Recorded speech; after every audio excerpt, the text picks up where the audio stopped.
I've been putting off making another bike video. Been pretty busy with some things over the past 3 or 4 weeks, and I guess I wasn't really sure how I was going to talk about it. But I guess the thing is, we'll just take it head on and see how it goes.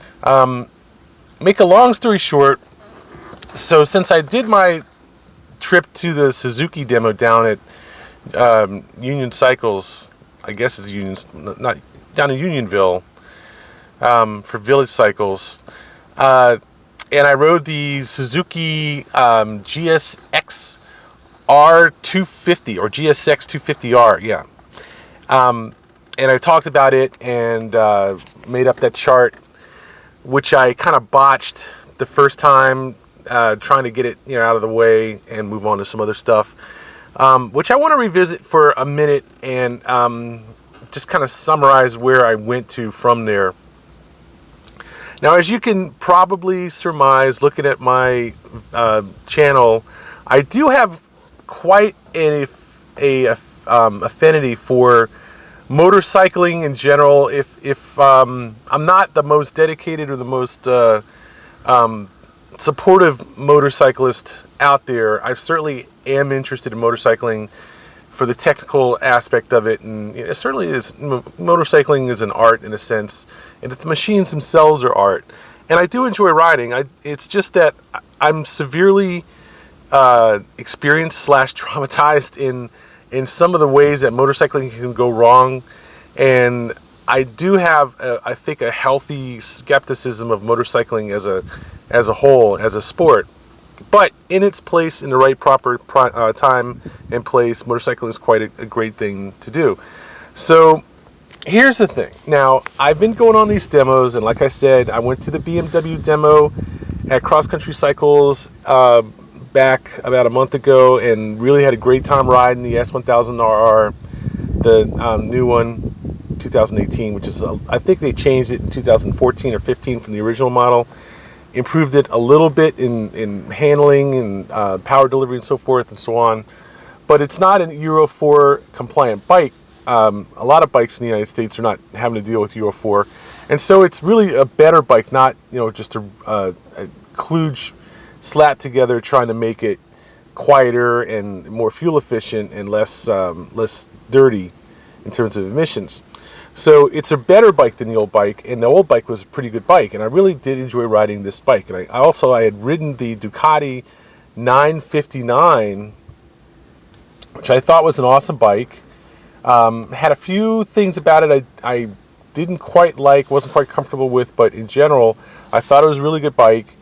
And but at the same time, I wasn't quite sure I wanted to go for a full-blown sport bike, so I checked out some of the naked / street fighters at Yamaha and Suzuki demos over the past few demos that I've been to, and I was in a place somewhere between the street fighters like the GSX S750 and GSX S1000, which is really not a street fighter, it's more like a sport tour, and the budget bikes like the FZ7 and the FZ9, and I guess the SV650, the FZ6R, things like that, FZ8, which unfortunately is no longer being manufactured, which I thought was just an awesome middle of the road, middleweight, I guess naked / street fighter, and a good budget bike. And Yamaha really, I don't know, they pulled the plug on it, trying to drive the price down even lower, going to the FZ9 and the FZ7, split that market. And I think I think a lot of people are going, wow, I wish they just kept making the FZ8, just like they make the 6R. So there's a lot of good bikes in that range that I'm talking about here. And the thing about it is that ultimately, you really do have to ride these bikes to know what you want. But at the same time, buying a motorcycle ultimately comes down to 3 things. First of all, having the money to buy it. You either having the cash or getting the financing. And that's something I'll talk about in a little bit. Second thing is, it is serious compromise between a car and a bike. There's absolutely no doubt, no question whatsoever that a motorcycle is a motorcycle and a car is a car.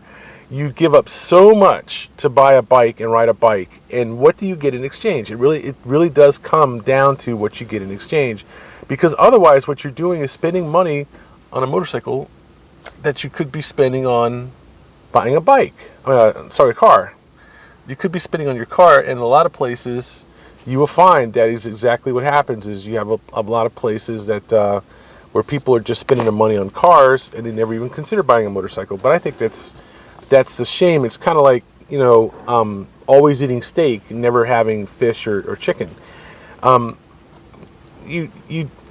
Having a bike and a car provides a more well-rounded, I think, road experience. There are times when you want to ride a bike. There are times when you want to drive your car. And there are times when someone starts a freaking fan next to you while you're trying to record a video. All right, so that's good. So now we basically have a couple other things going. Those who have looked at my ZX12R videos will remember the nightmare that I went through buying that off eBay at a distance of 2,000 miles and dealing with a certain asshole named Corey Butler, who was in the middle of being cited in for legal action. And also I have some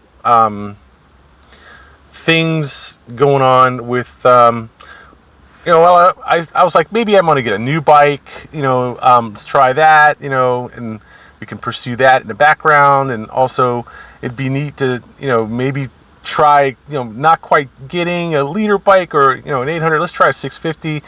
So I've been all over the map. I really like a lot of different bikes, and I wanted to just kind of, grab something to ride this year. But at the same time, I have had a strong financial thing saying to me, gee, but this is such a waste of money. I mean, it is such a waste of money to considering dropping, 5, 6, 7, 8, 10, 15, 20 grand on a motorcycle.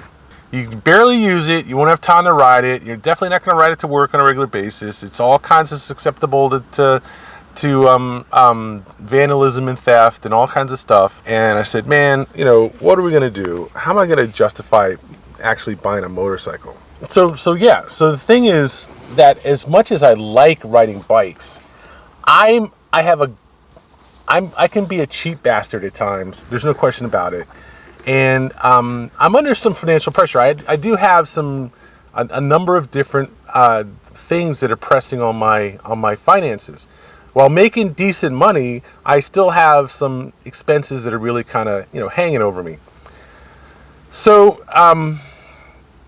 I guess my thing is I have let's just say S1000RR taste, but a Grom budget. Let's put it that way for spending on motorcycles. So 3 things. Let's get to the point here and move on. First thing, I respect the financial attitude of the 300 market. However, as I showed in the chart that my last video with the charts, the acceleration chart and the merging charts, they just are not realistic in terms of street riding in traffic. And while I can respect that a lot of people ride those bikes in light traffic or in places where there is no problem with a slow bike, a slow accelerating bike, it's funny because when you talk about that, if that's the condition you're talking about riding in, 9 times out of 10 in those conditions, you also cannot ride the bike fast either. So there is no 75 mile an hour riding of a motorcycle in a situation where you have plenty of time to ride a motorcycle that takes forever to accelerate, because a lot of times the speed limit for those places is 50, 60 miles an hour, and the speed limit is rigidly enforced. You don't have 65, 75, 85 miles an hour riding to do on those bikes. However, I don't live anywhere near a place like that. I am more or less free. I won't say I'm as free as 650 EBIZ to go out and do 185 on the highway, in my state, but I am more or less free to ride at speeds anywhere from, the speed limit to 20 to 30 miles an hour over the speed limit, certainly fairly easily enough. And on top of that, the traffic in the place where I live is definitely heavy enough, unquestionably heavy enough to where I need a bike that actually can get out of its own way. Not some bike that's going to take 6.9 seconds to do 0 to 60 or even 4.5 seconds to do 0 to 60. If I'm going to do that, I'd much rather drive a car, because I know that people are going to at least not run over a car just for the fuck of it. Okay, and I know that that's not going to be a concern. Now, I won't say that my car right now is a very quick car in terms of 0 to 60. It's probably more like a 6 second 0 to 60 car, but it can accelerate out of its own way and reach decent speeds on the highway, and it's very nimble and easy to maneuver, so I don't have a problem with it. And again, it does bring a lot of benefits to having a car versus bikes. Now, like I said in that video, I rented a Chevrolet, I think it was an Impala LS, that had the 3.6 liter V6 engine with VVT, and I didn't really talk about this in that video. I forgot to mention it in the video. That car is also pretty darn quick. It was quite peppy, and that thing would, front wheel drive, everything like that, 4-engine car, it would haul ass. And it had 300 horsepower out of that motor. It would move. It would definitely move. It wasn't a tire smoking beast like a Mustang 5 liter or something like that, but it would definitely move. There's no question. And I think that if I had a choice between a car that would do 14-second quarters and 0 to 60 in 4 seconds, and a motorcycle that would do 14-second quarters and 0 to 60 in 4 seconds, I think it would be hard. I would be very hard pressed to justify buying that motorcycle instead of the car. Now I'm not going to say that there aren't situations in which it would not still make sense to have that motorcycle instead of that car, but there would be, say, 3 times as many situations where it made sense to have the car than it would to have the bike. And it would be very rare that in that car I would need that level of acceleration, whereas on the bike, that would be half the reason I bought it. So here's the thing. Now, you might be able to get 4-second quarters, or 4-second 0 to 60 times, 14-second quarters out of an SV650 and a number of other 650s, okay? Those are still not quick bikes. They're I would say they're fast enough, and I've established this in demo rides, they're fast enough to keep trail with leader bikes. Off with the fucking internet. You can stay in the same time zone with a leader bike. Okay? They're definitely going to leave you. There's no question that you're going to be, put to the rear, let's put it that way. But at least you can stay in the same time zone. And they will get out of their own way and so forth. So I can say, well, yeah, maybe you don't need the absolute cutting edge level of acceleration of an S1000RR while it's nice, or of a 959 while it's nice, or a Diablo while it's nice. But you definitely need, I would say, at least a 600, 650 at least for a road bike. I wouldn't come in anywhere below that. Okay?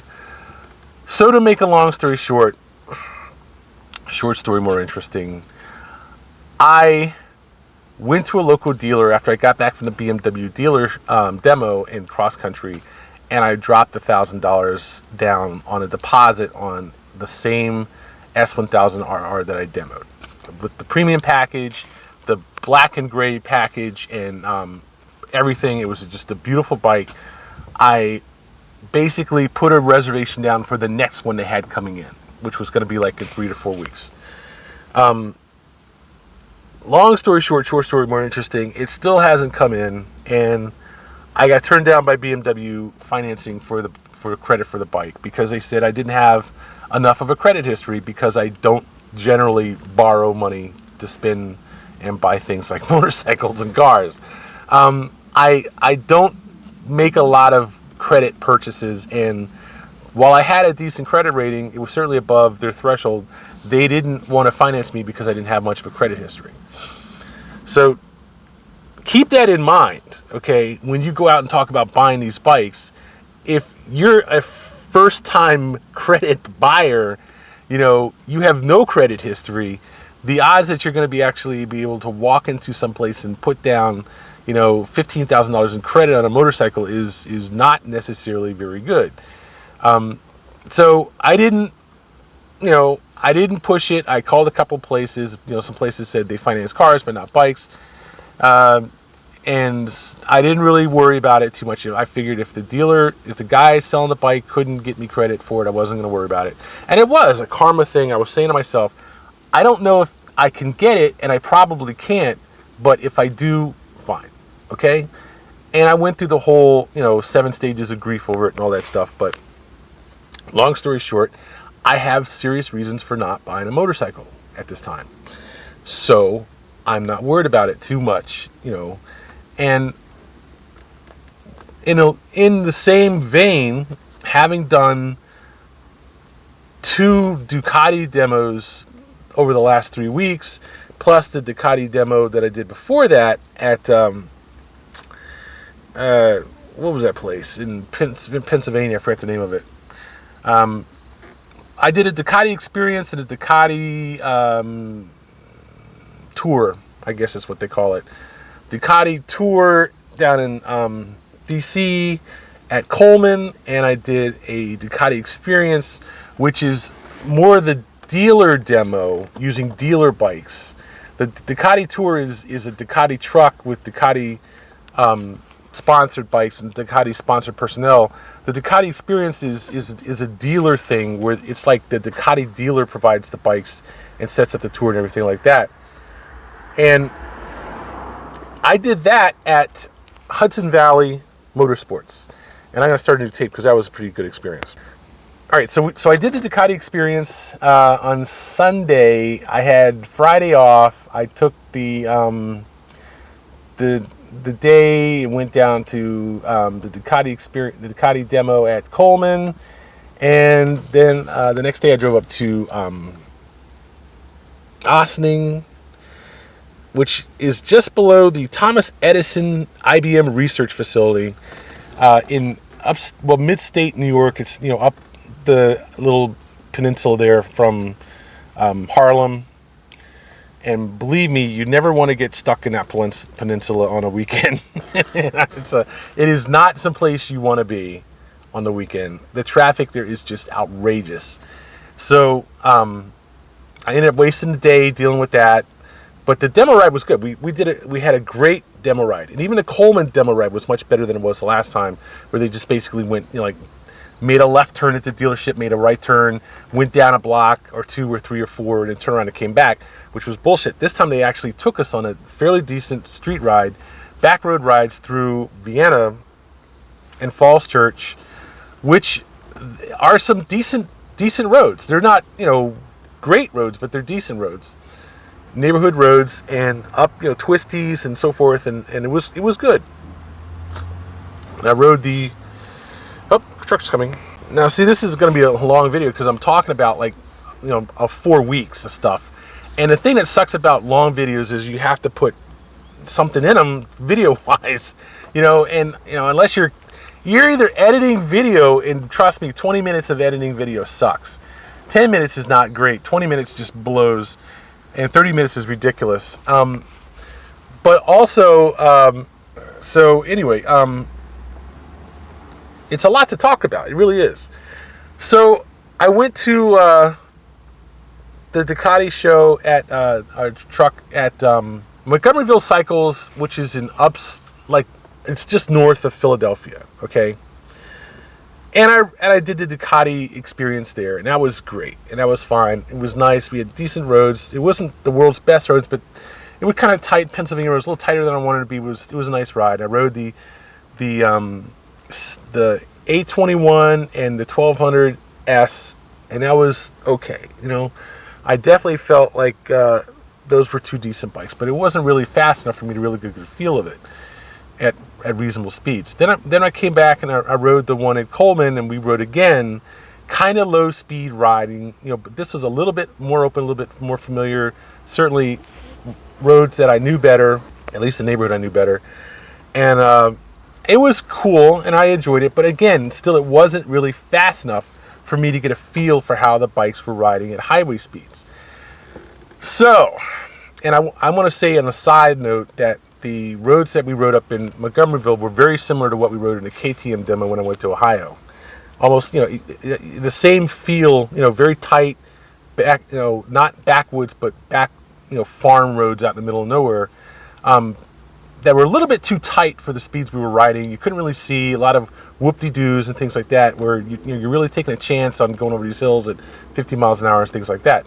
Especially when there's strange roads, you've never ridden on them before, you don't know the neighborhood. It's really hard to ride quick on a demo like that.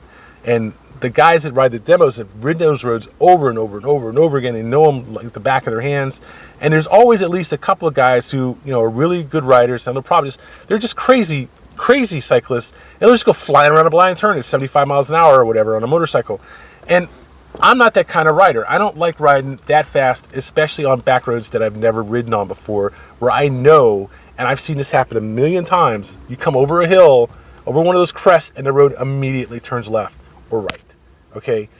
Maybe not a million times, but I've seen it happen enough to know that is a real danger on these back roads, that you come over a hill and the road is gone. It's no longer there in front of you.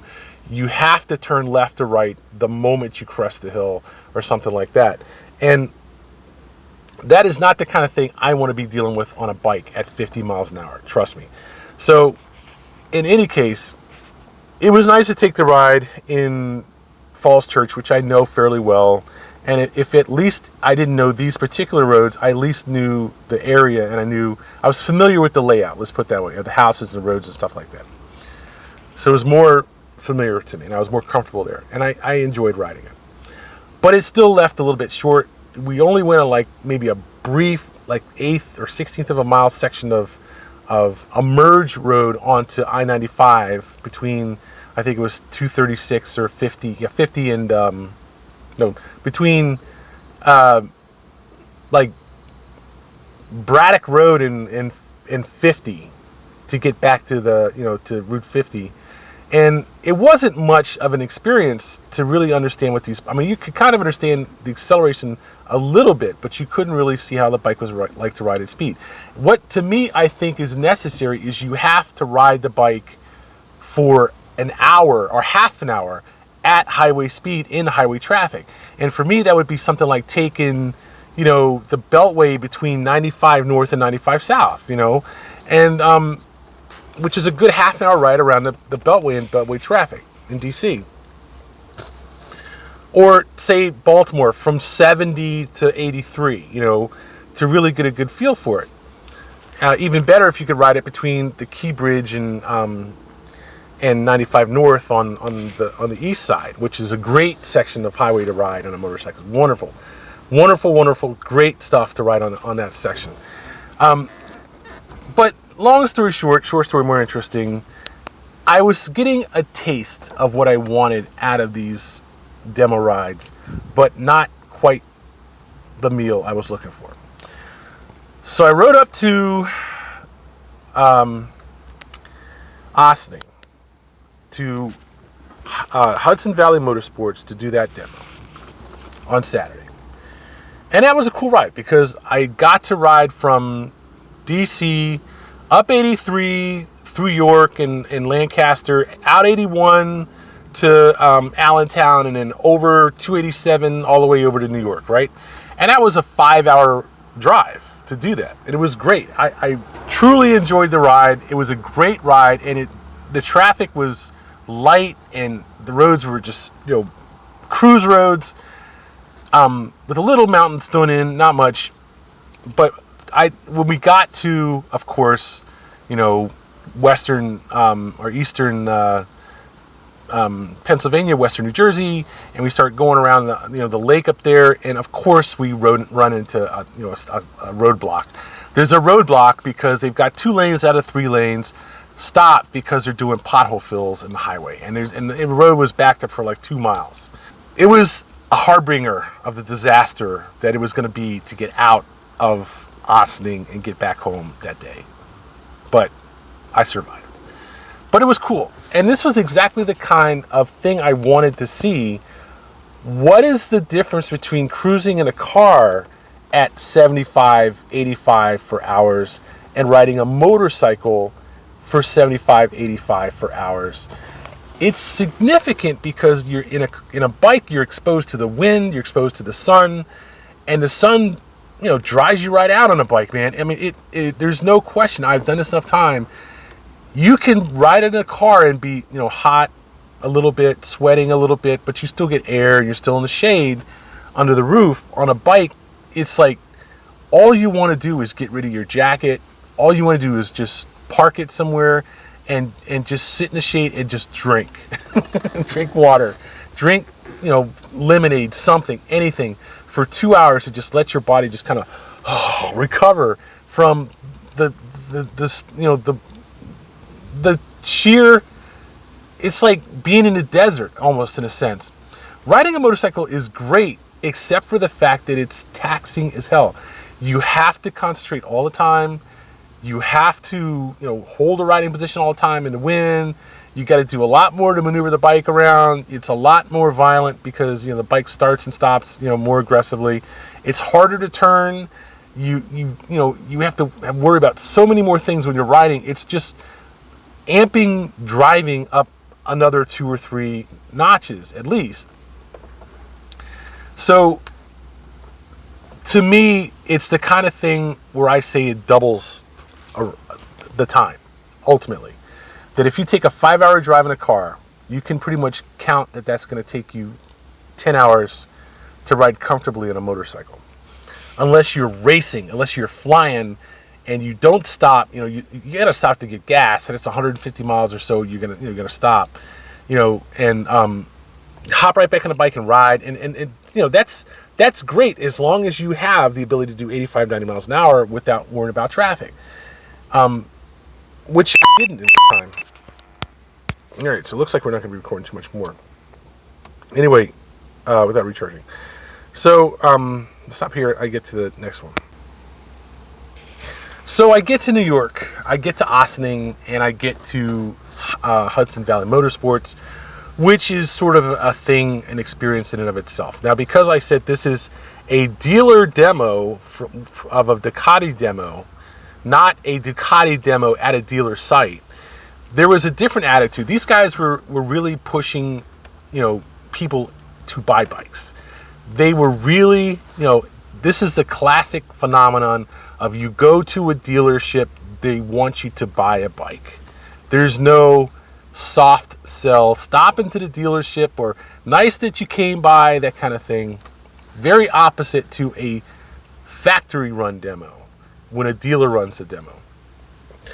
The factory is thinking, we just want to get you out to look at our bikes. We know if you look at our bikes enough, you'll want to buy a motorcycle.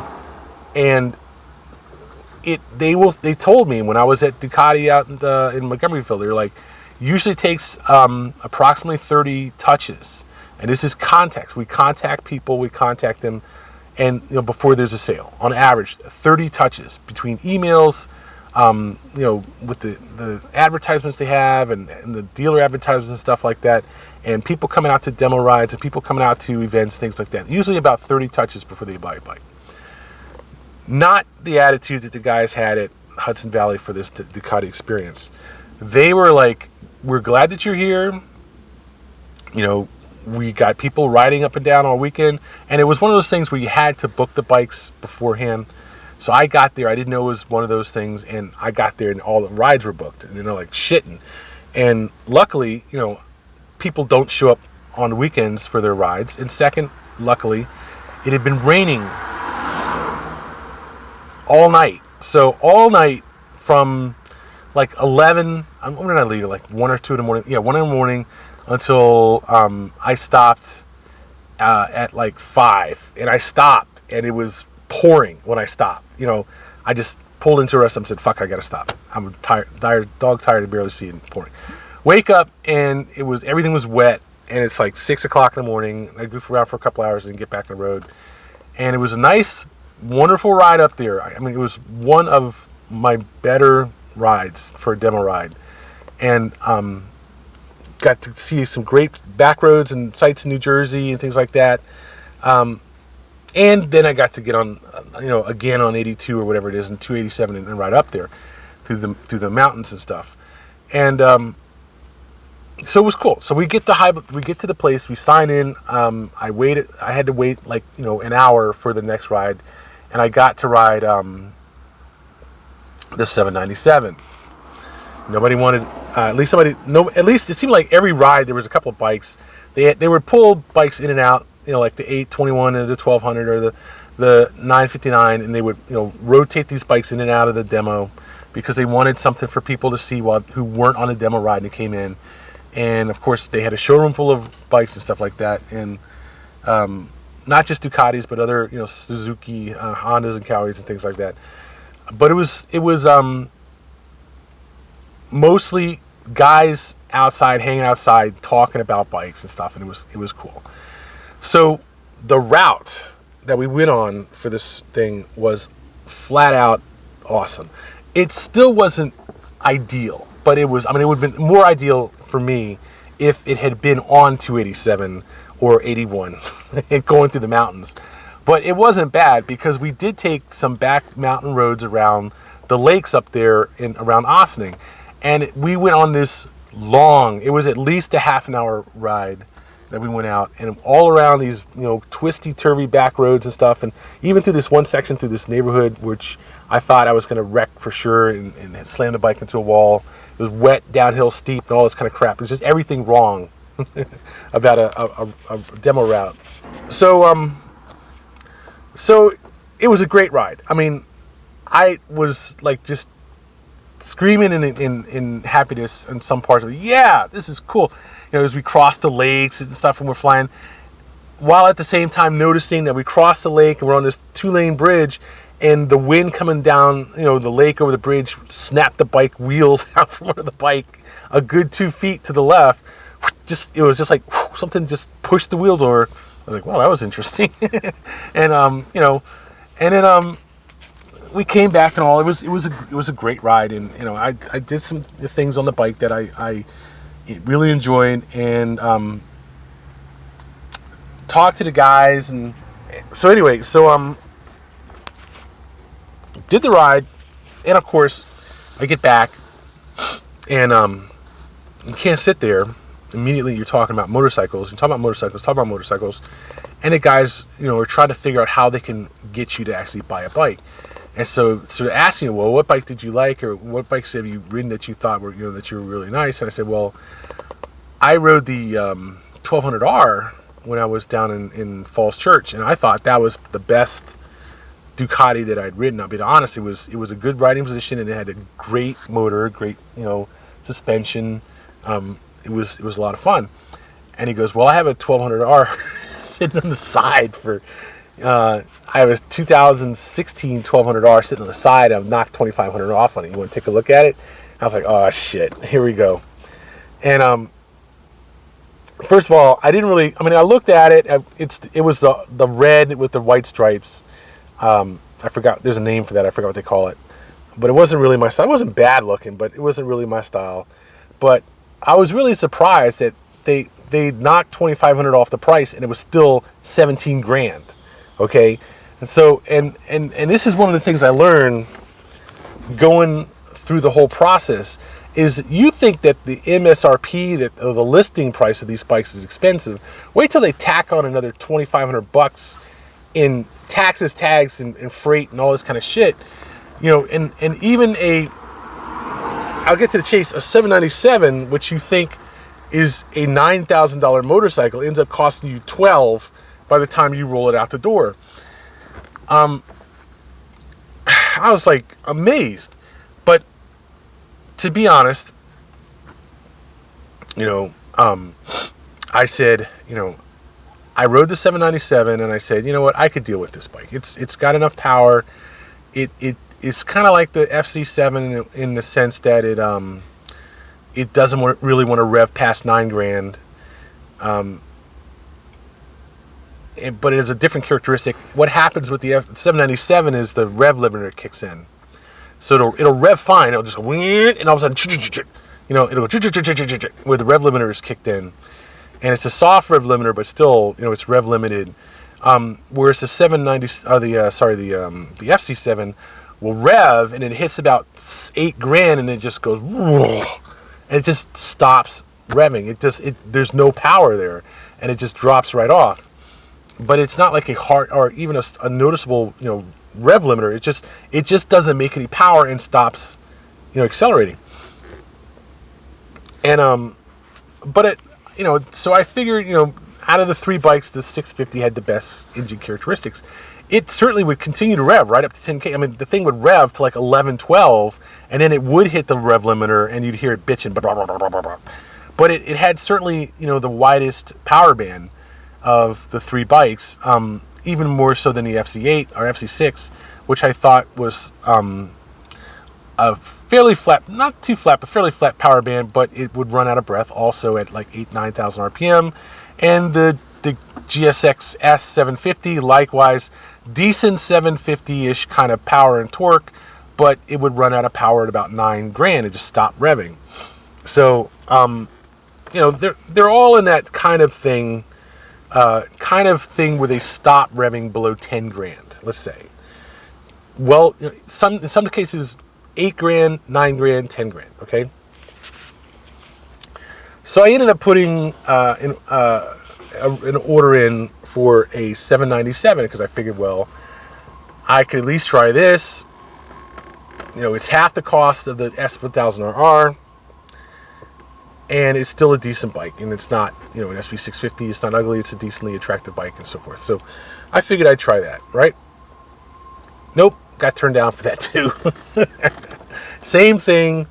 And Ducati has a fairly aggressive sales policy. They will do just about everything. I think what they do is they do like a half lease program where you basically can sell the bike back and your payments are half as much as they would be. So they will basically do everything they can to cut the payments down for you, and it's almost like a leasing program, but not quite. You can trade in, you can all the kinds of things you can obviously do with other bikes, but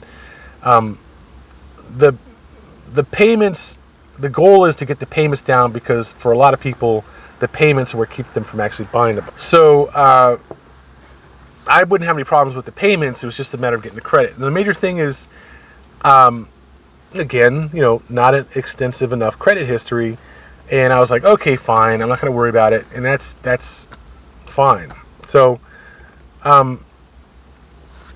so that was where I came down to the last weekend and so forth and so on. I was like, all right, I'd spent 2 or 3 weeks, trying to figure out if I was going to have a bike. Am I going to have this $20,000 S1000RR? Am I going to have this $12,000 797 or nothing? And I ended up with nothing, which is fine. I really don't need a motorcycle. It's a complexity that I don't need to be dealing with and all that kind of stuff. And so I found myself on a Monday where I have off because our office is taking the entire week off for 4th of July. And I have time to sit down and do this. So I actually sat down and did it. And I apologize for the car noise and so forth in the background.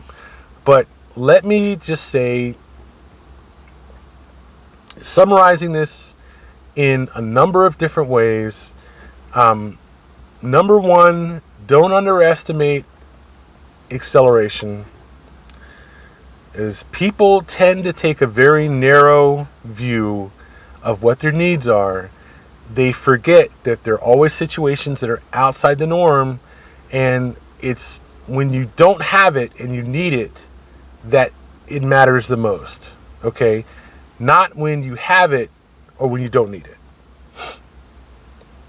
But by the same token, when you spend $20,000 on a motorcycle that you're rarely going to ride, okay, it may sound like it doesn't make sense. It certainly may sound like it doesn't make sense, but there's 2 things you got to remember. One, are you really going to ride it that much anyway, even if it only costs $5,000? And second, why would you want to spend a lot of time riding a motorcycle when you can ride a car instead? There's a certain point at which you aren't worried about how effective or efficient it is to spend money on a motorcycle What you definitely want is for the time you spend on that bike to be worth that time, to be enjoyable, and to have a bike that you enjoy riding when you do get the chance to ride it, so that you don't spend half the money on a bike you don't even want to ride, okay, or a bike you don't enjoy riding. That to me is the most wasteful thing about it. You, as a professional, I would say you have a limited amount of time to ride. When you do have time to ride, you want to enjoy riding the bike. You don't want to have to worry about things. Now, if you're one of those guys that, for you, a fun ride is a ride to the motorcycle shop where you can buy parts for your bike, or you can take it into the dealer and let them do maintenance on it, and you sit there and drink coffee and watch TV, or to ride to a bike show where the bike can sit there all day long and you sit there with your buddies or whatever and talk about bikes and if that's what you call enjoyable riding, that's fine. If your type of enjoyable riding is you're going to go out and go on a highway and just do exit ramps all afternoon, because you enjoy leaning over and wearing out the side of your tires and risking, your life and limb and your leathers, so that's fine too.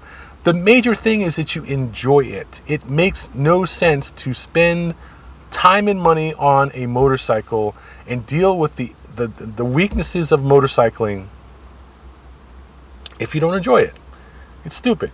It's a pain in the ass if you don't enjoy it. And that is why you go into shops and you find things like a $20,000 1199 S sitting on the floor for 18 grand with 3,000 miles on it, or an HP4 sitting on the floor for 14 grand with what, 35,000 miles on it or whatever. It was great to ride, for a couple of years, and then hey, I got to get rid of it. It's got to go, and it's if there's one thing that kills me about buying a bike, and it is putting a lot of time and effort into something that you enjoy and then having someone shag it. Someone come by and knock it over or run over it or steal it. That's one thing, okay? But why deal with all that if you don't even like riding, or you don't even like the bike that you have? Why? Why go through all that effort and struggle to deal with that? So I don't worry so much about the cost. I don't worry so much about the acceleration given a certain minimum. I worry about how it looks, because I worry about how it looks and how it handles because I have to climb and ride on that bike. I worry about whether it's reliable because my butt is the one going to be out in the middle of Pennsylvania at 6 o'clock in the afternoon on a Sunday on that motorcycle. Okay, I don't worry about so much the money, because to me, anything I spend on a motorcycle is a waste, except for the enjoyment that I get out of it. Okay, and I rationalized, in a sense, buying that S1000RR because I enjoyed riding it so much. I did not rationalize buying a 959 because I didn't fully enjoy it. I still say, and I've ridden the 959 a couple of times, I've always said the one thing about that bike that I don't really like about it is the front end tends to get a little bit skippy, if the road isn't perfectly smooth when you're trying to stop the bike. It starts hopping and skipping around. Same thing the R6, does. It's a little bit too stiff under braking, and the tire's a little bit too squirmy, or maybe they just need to be heated up too much. It just bounces around a little bit too much. I really didn't feel comfortable with it, and that's why I really liked the active suspension. I really wanted that. I didn't have that problem with the 797, but at the same time, one thing I did do on the 959 demo was come down the hill, just before you get to the dealership. On the road that goes to the dealership, we come down this hill, and it's about a 35 degrees hill, and I'm leaning forward on this 959, and we're going down the hill, and there's this car in front of us at the stop sign, and I'm going, okay, I got to stop this bike right now, and I'm just, squeezing on the brakes more and more and more and more and more, leaning way over the front wheel more and more and more and more, and pretty much have all my weight on the front wheel, and the bike handled it perfectly, no problem. It was absolutely wonderful, and I have to give it some respect in that regard. A lot of bikes can't handle that, I never had to worry about the front wheel locking up. It never felt like it was going to slide. It completely under control. But absolutely, in riding the 959 on that demo after riding the 797, any impression I had that the 959 was a light bike like the Gixxer 750 went out the window. That bike is without a doubt a much bigger and heavier and longer bike than the 797, and it was a real eye-opener to ride it on the same route after riding the 797. It had a ton of torque, but I still revved it. You know, you still felt most comfortable around 5,000 RPM. The handling was significantly slower, but not, you know, Zix 14R slow. But I still wouldn't say it was like, you know, Monster 757 quick at all. There's no question that was a sport bike, okay, but it wasn't like a little tiny sport bike either, and it certainly was a significantly slower handling bike than the 797. And I noticed the bars not being so wide, not having the leverage. It was a lot more of possible steering into turns, you know, things like that, fighting to get leverage, fighting to really get control of the bike. But I could see at the same time that the bike had a higher threshold for riding than the 797, and also that it had a higher, you know, ceiling. You could see that it was a level or two above, and if you had good practice and you rode that bike reliably and you wanted to put the mental effort into it, it had a higher ceiling than the 797 did, certainly. But at the same time, the 797 was more than enough for those roads. You know, I could certainly see how the 959 could be faster, could be ridden faster, but it was unnecessary. It was overkill for those roads that we went on. And there was only one section, but there was one section where we left the demo, and within like 2 or 3 miles, we pulled onto Route 9 going north, and it was a straight merge, you know, flying down the on-ramp to get on 9, and light traffic when you know, bullet down there, but we still only got up to about 70, and I had pretty much in wide open shot because I was almost at the lead of the pack, and I had been fiddling around with the power settings on the bike. Finally figured out how to change the settings on the Ducatis, and I had finally figured it out. I just figured it out. I got out of race mode, got the thing into standard sport mode, and the guys were like a good quarter mile. You know, they were up there. They were way out there. That were the 2 riders ahead of me, the lead rider and the first rider. And so I gassed it, went up there, and you know. And I'm looking down at the tack, and I'm looking at the tack, and I'm out in the middle of the road. I'm coming flying up on these guys because they slowed down waiting for me to catch up with them. And I realized I was only doing about 70 miles an hour. It still wasn't going that fast, okay? And there was significant wind buffering also. So it wasn't like the cowling of the windscreen made a huge difference at moderate speeds over not having a cowling or windscreen. I'm sure it would at 90 or 100 or 110 or something like that. It would make a significant difference, but not at 65, 70 miles an hour. It didn't make a significant difference. Maybe 80, 90 miles an hour, it wouldn't make a significant difference. So I don't think that those sport bike cowlings and windscreens make a really major difference at the speeds that I'm likely to ride at on the street. Doesn't mean I didn't notice the difference between the leaning forward position, where I did have some weight in my hands on the 959, and the more upright position on the 797, where I really kind of was pushing back, more than up. I did notice a difference, but at the same time, I wouldn't say it was a huge functional difference in terms of wind, management. But it definitely was a difference in terms of me having more control over the front wheel and having less weight on my hands and catching more air in my chest. And I'm still not sure which one I like better, I'll be honest with you. I don't think it's possible to really evaluate these bikes in terms of riding comfort if you don't ride them fast enough and you don't ride them long enough. And that demo ride was neither fast enough or long enough. It was twisty enough in the sense that I did get a good feel for the difference in the bike's handling, and braking and torque curves. and gearing, but not in terms of comfort. This is why Aprilia, I think, has decided that they're going to do the industry one better and have Aprilia Experience days on their bikes, where you will rent, basically, or if rent, I don't know if it's rent or whatever, but that's what they're doing. That's what I read on their website. They're going to have a situation where you go out on a ride for like a day on their bikes. You might swap the bikes a couple of times, you know, in the group, but it's going to be an all-day thing, or maybe even overnight thing, a ride out, turn around, and ride back.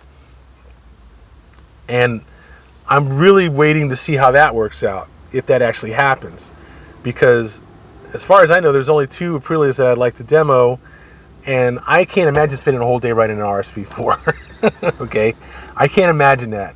I can imagine spending a whole day riding a Tuono, but not an RSV4.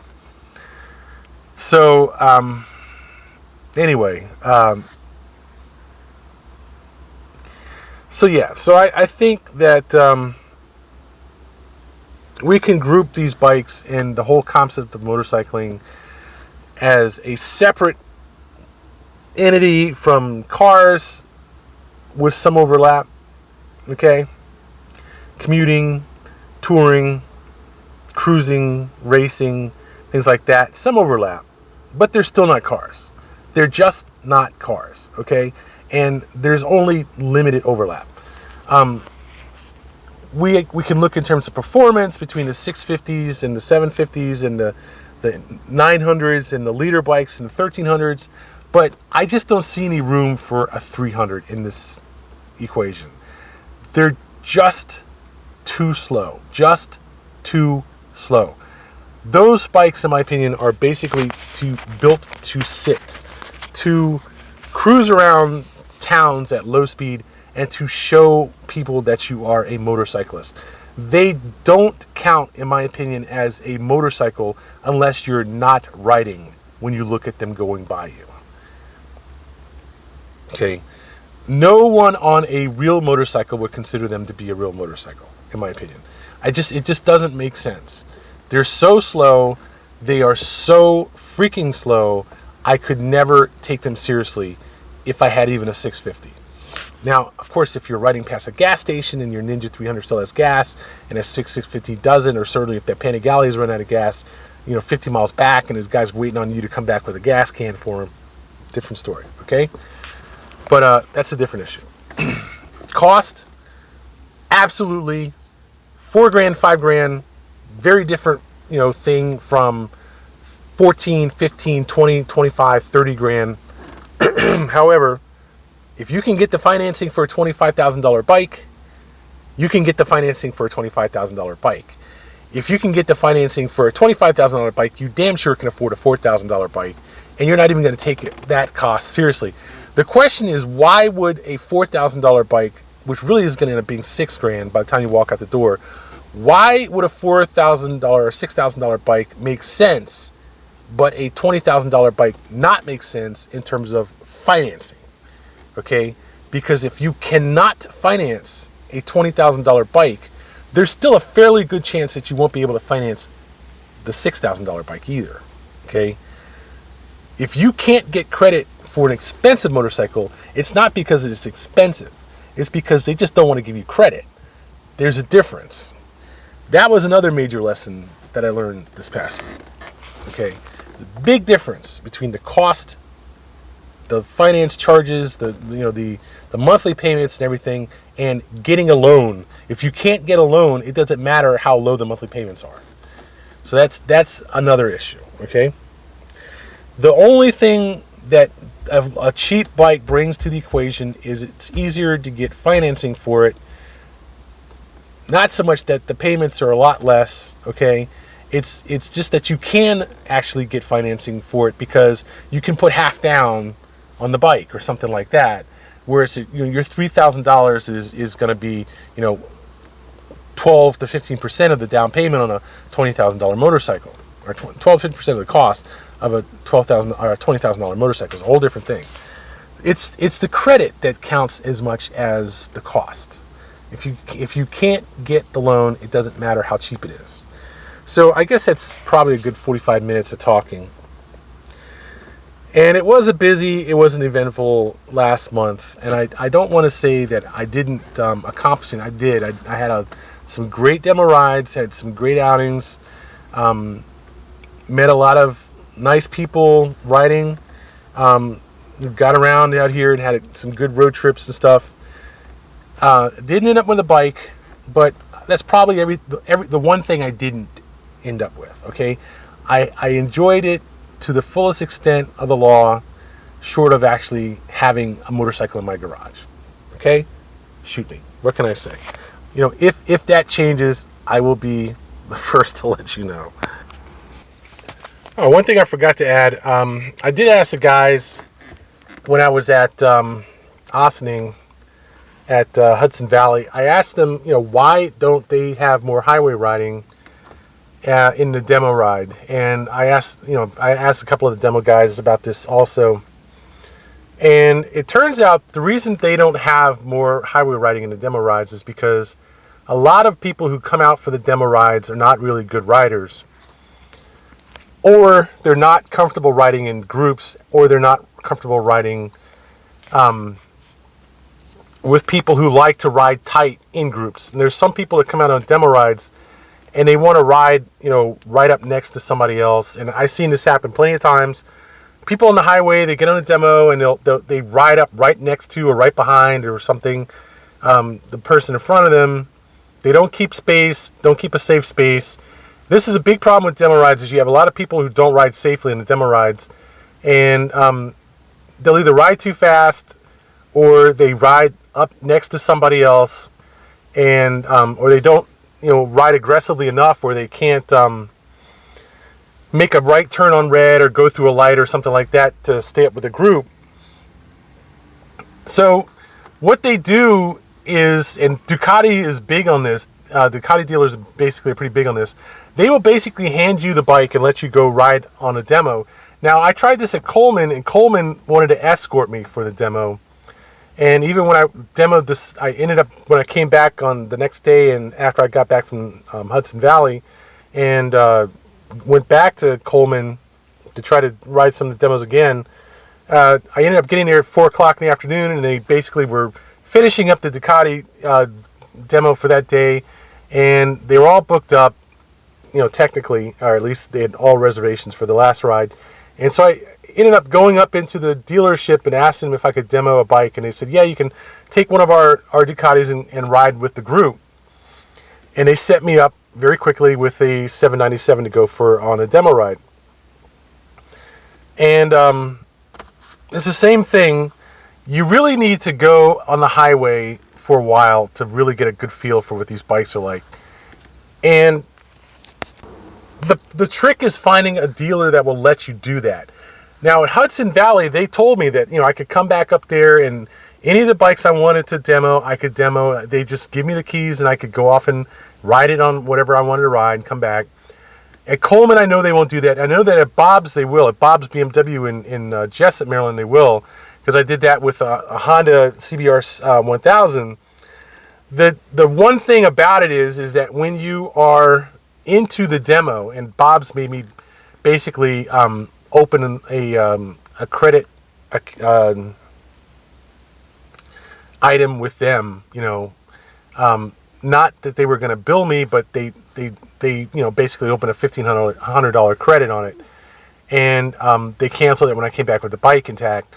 But when your money is on the line with a demo bike, you know, you really don't want to go and ride it far. You go ride for enough to get a feel for the bike, and then you want to race back and drop it off before something happens. So that's what I did. I ended up, when I had the CBR 1000R, I didn't even take it out on, say, Route 32, which I could have, which is right there. I just rode it, you know, around a couple of the local streets, and, you know, up and down Dorsey Run Road, and came back, and then took and brought it back, because I didn't want to take any chances on what might happen if I actually did take it out on 32.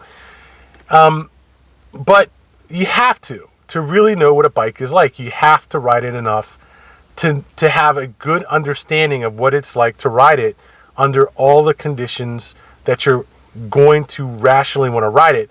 Not rain, not when it's 30 degrees, not when it's 40 degrees and wet and dark and foggy and stuff like that.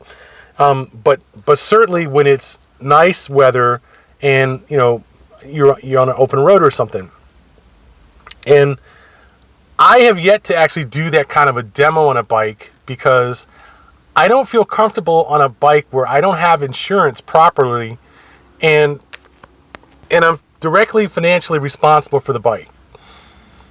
So it's something I'm looking into, and I may or may not go back up to Hudson Valley and take them up on that offer. I might give them a couple of weeks or so and see how that works out.